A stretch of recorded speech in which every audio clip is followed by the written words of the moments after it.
In 1589, a farmer in a small German village confessed to something no court had ever heard before. He said that for years he had turned into a wolf.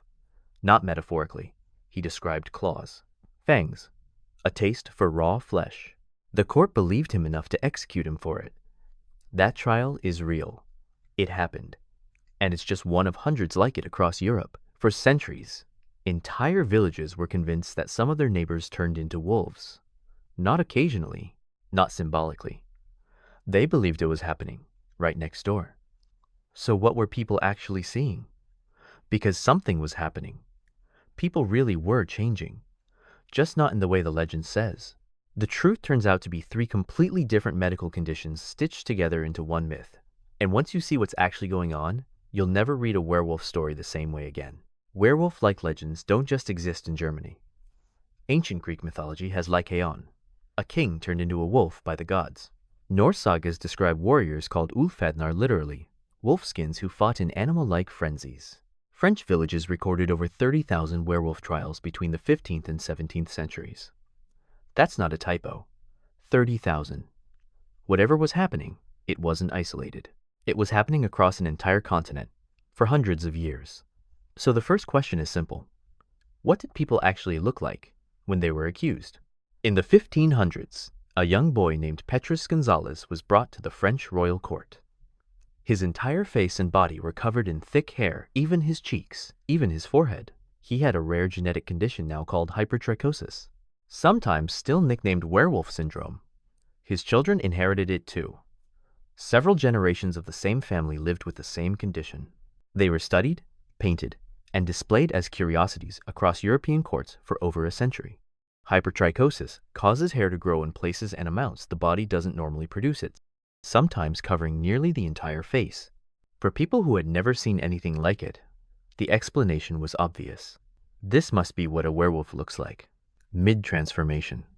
It's a clean explanation, simple, visual. Case closed, or so it seems. But hypertrichosis has one big problem. It doesn't explain the biting. It doesn't explain the sudden violence, or the foaming at the mouth, or villagers dying days after being attacked by someone they knew.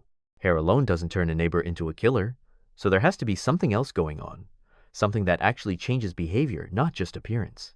And when you look at the specific details, every werewolf legend keeps repeating. One disease matches almost perfectly. Rabies. It spreads through a bite, usually from a wild animal, a wolf, a dog, a fox. After the bite, nothing happens for weeks, sometimes months. The wound heals. Life goes on. Then, without warning, the infected person changes. Aggression, confusion, hallucinations, an overwhelming fear of water because swallowing becomes agonizing, excess saliva pools in the mouth because the muscles used to swallow start to fail. To anyone watching in the 1500s, it would have looked exactly like foaming at the mouth. The infected person becomes violent, sometimes biting others, spreading the exact same symptoms to them. Untreated, rabies is almost always fatal, usually within days of the first symptoms appearing.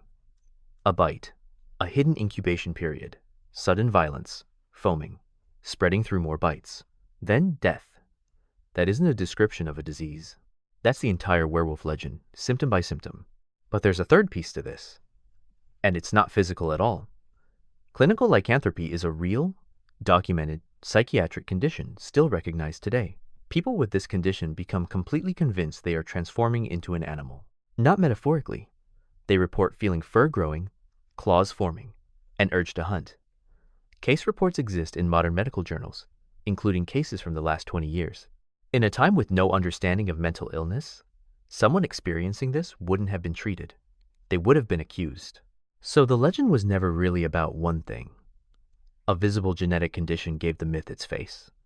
A viral infection gave it its violence, its bite, its death sentence. And a psychiatric condition gave it its voice, people who were utterly convinced it was happening to them. Three unrelated conditions, different causes, different centuries, different patients, all folded into a single terrifying story. Even the folklore details have real roots. Wolfsbane, the plant said to repel werewolves, is genuinely toxic, causing tingling, burning, and numbness on contact, which people may have mistaken for a curse. Silver bullets may trace back to the simple fact that silver was rare and expensive, reserved, symbolically, for killing something considered supernatural. None of it was random. Every piece of the legend was pointing at something real. People just didn't have the science yet to see what. So the next time someone tells you werewolves were never real, you can tell them that's not quite true.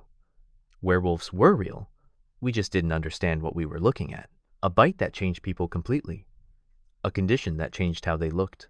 A mind that became convinced of its own transformation. For centuries, 3 separate mysteries hid inside one legend until medicine finally caught up to the myth. There's even a reason the full moon became part of the story. Wolves don't actually howl more during a full moon, that part is a myth.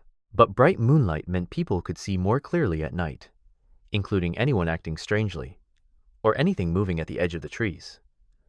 The moon didn't cause anything. It just made the accusations easier to make, and easier to believe. The pattern doesn't stop with werewolves either. Vampire legends line up disturbingly well with a rare blood disorder called porphyria, extreme sensitivity to sunlight, pale skin, and receding gums that can make the teeth appear longer than they are.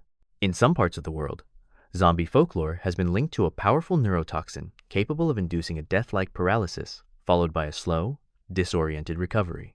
Ghost sightings in old houses have even been tied to carbon monoxide poisoning, which causes hallucinations and a creeping sense of being watched. Across cultures, again and again, entire mythologies were built around diseases and conditions nobody had the tools to diagnose yet. Not because people were foolish, because a terrifying story was, for a very long time, the only explanation available. And once medicine finally caught up, the fear didn't disappear, it just got a name instead of a legend.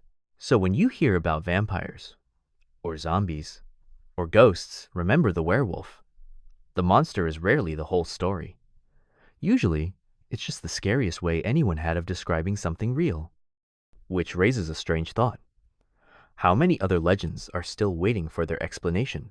Even fairies and changelings in old folklore line up strangely well with undiagnosed developmental conditions in children, a pattern historians have traced across multiple cultures. And it doesn't take much for a story like that to spread. One person misinterprets what they see. They tell it at a tavern, a little exaggerated. The next person repeats it, adding a detail of their own. Retell a story enough times, across enough years, and the original explanation disappears completely. All that's left is the monster. We've spent thousands of years turning the unexplained into legends, one exaggerated retelling at a time. If this made you think, hit like and subscribe because Bob Wonder still has a lot more legends left to check.